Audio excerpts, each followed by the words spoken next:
Just ఫంటోలో చెప్తున్నా. ఆయన కొంచెం మీ అందరికీ తెలుసు కదా, ఎక్కువ ఆ చిలిపి మనిషి కదా, అందుకని ఆ స్వాతిరెడ్డి పాట డ్యాన్స్ గురించి చెప్పేటప్పుడు నేను కూడా ఆయనకి అదిదా సార్ లాగా ఇలా ఎలాస్టిక్ లాగుంటే బాగుండు అనుకున్నారేమో లే, అందుకని డిస్పాయింట్ అయి ఉంటారు అన్నది. అది ఫంటోలో చెప్తున్నాను నేను, అది కాదు. మిగతా మేము మీ ప్రతిదాన్ని రెస్పెక్ట్ చేస్తున్నప్పుడు, సినిమా బాడుతున్నప్పుడు దాన్ని సపోర్ట్ చేయాలి కదా. సినిమా బాడకపోయినా బాడట్లేదని చెప్పట్లేదు కదా ఎవరం, పోనీ దాన్ని ఎందుకు సపోర్ట్ చేయట్లేదు అని అడిగా అంతే నేను. నా సైడ్ అయిపోయింది, మీరు ఏమైనా అడగాలంటే చెప్పండి సార్. అదే లేదు సార్, ఎంటర్టైన్మెంటే స్టార్.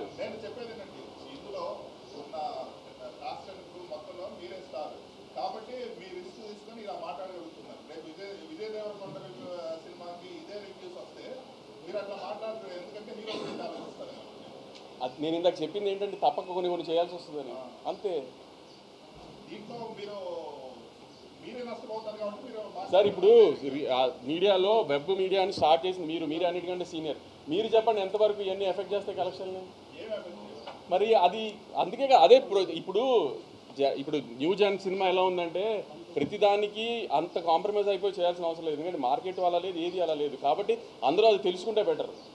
సినిమాలు తీస్తాం బ్లడ్ బాత్లా ఉంది, ఏమి జోక్గా లేదు సినిమాలు తీయడం. ఏమి ఒక సినిమా తీసి దాన్ని ప్రమోట్ చేసి రిలీజ్ చేసి జనాన్ని థియేటర్ తీసుకొచ్చి లేకపోతే ఓటీటీ అమ్మి లేకపోతే శాటిలైట్ అమ్మడం అంత ఈజీగా ఏం లేదు ఇవాళ. దాంట్లో మాకు ఇవన్నీ కూడా ఎందుకంటే నా సపోర్ట్ చేయకుండా.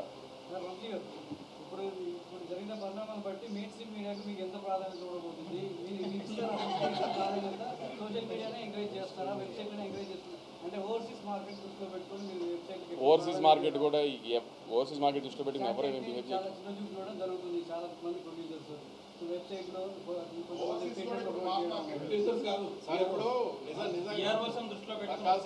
చెప్పండి, నిజంగానే వెబ్సైట్లలో యూట్యూబ్లలో మీరు ఇంటర్వ్యూలు ఇస్తే అమెరికాలో టికెట్లు తెచ్చుకున్నారు. అదే అలా ఏమి దేనికి తెగవండి. ఇప్పుడు ఆ లెక్కన ఇప్పుడు ఆ లెక్క నెలకి 15 సినిమాలు రిలీజ్ అయితే వారానికి 2 వేసుకోండి, నెలకి 10 సినిమాలు రిలీజ్ అయితే ఎన్ని సినిమాలకు ఓపెనింగ్ వస్తుంది? వాళ్ళు చెప్పేది మీరు చెప్పేది ఏంటంటే వాళ్ళకి ఇంటర్వ్యూలు ఇస్తే మీకు అమెరికా టికెట్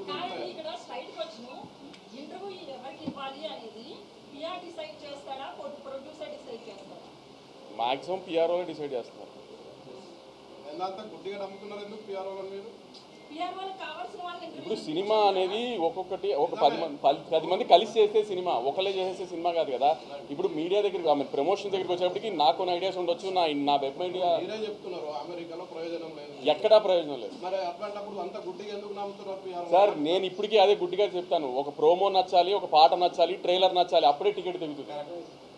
ఇంకేం చేసినా టికెట్ దగ్గర. మిగతా అన్నీ నేను చాలా ఇంటర్వ్యూలో చెప్పా, పలానా డేట్కి మా సినిమా వస్తుంది అని చెప్పడానికి చేసే సోర్స్ ఆఫ్ మీడియానే ఇంటర్వ్యూస్ కానీ యాడ్స్ కానీ అన్నీ. దానికి పిఆర్ఓలు వీళ్ళకి చేయమంటే వాళ్ళకి చేస్తున్నాం అంతే. ఏదైనా కంటెంట్ నచ్చకుండా మీరు ఎన్ని ఇంటర్వ్యూలు ఇచ్చినంత మాత్రం ఓపెనింగ్ తేలేము. కంటెంట్ నచ్చితే మీరు ఇంటర్వ్యూ ఇవ్వకపోయినా ఓపెనింగ్ వస్తుంది. మరి నేను మళ్ళీ చెప్తున్నానండి, నాకు ఎవరి మీద పగలేదు, గొడవ పెట్టుకోవాలని నేనేం రాలేదు. మీరు మా జాబ్ మేము సినిమా తీయటం, మీ జాబ్ మీరు రివ్యూలు రాయటం, అది మీరు చేశారు. మేము దానికి ఎవరం ఏమీ కామెంట్ చేయలేదు. ఆ రోజు సాయంత్రం ప్రెస్ మీట్ పెట్టినప్పుడు ఎవరం కామెంట్ చేయలేదు. దాని తర్వాత జరిగిన పరిణామాలు ఏవీ కరెక్ట్గా జరగలేదు ఈ సినిమాకి సంబంధించి. అలాంటివి మాత్రం రిపీట్ చేయదు. రిపీట్ చేస్తే మీరు అన్నట్టు మీ దారి మీరు చూసుకుందాం, మా దారి మేము చూసుకుంటాం అంతే.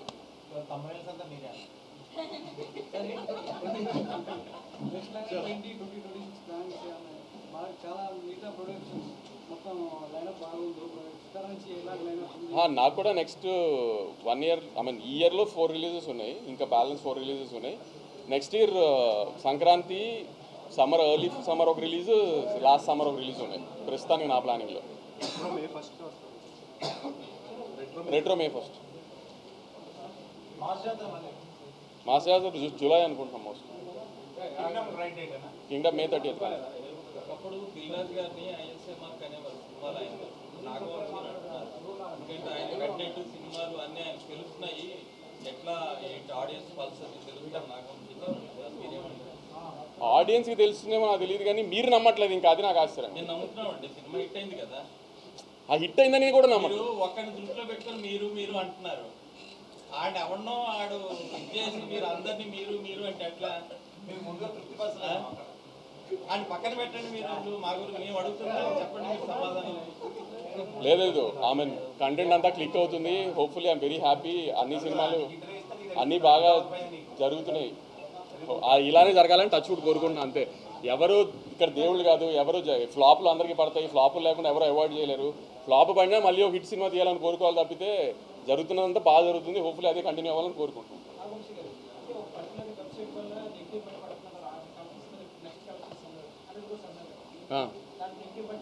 లేదు, వీళ్ళు వేసిన తర్వాత కూడా కలెక్షన్లు బాగున్నాయి.